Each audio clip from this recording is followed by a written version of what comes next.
Hey friends, you know when like you just went to the grocery store and you bought like 20 apples and you're like, oh man, these are gonna be great, and then you cut them open and they're just not great. Like they're kind of not crisp and they're not even that sweet. Or let's say you did buy 20 apples and they were good, but y'all couldn't eat them in time somehow, and so you're like, man, if we don't eat these quick, they're gonna get really gross, or they're on the verge of gross. Yeah, there's lots of those situations, right? So applesauce, how about applesauce? Or maybe you really wish you had applesauce with that really awesome like country style meal that you made and you don't have any in your pantry. Check this out. All right, first, I've got 3 apples, peeled and cored. Now, I'm going to dice them up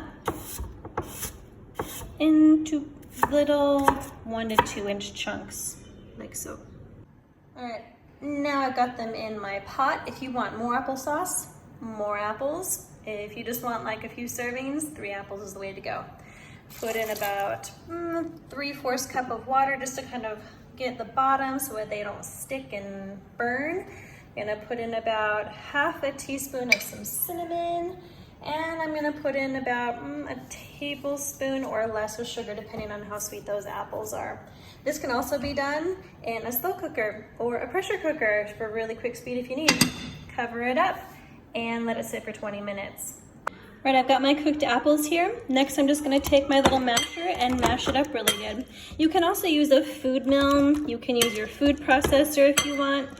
But with such a small quantity as this, I'm just gonna use my masher. I like to keep it a little bit chunky, but you can get it as smooth as you like. I think chunky looks a little bit more rustic and less store-bought, and I like that.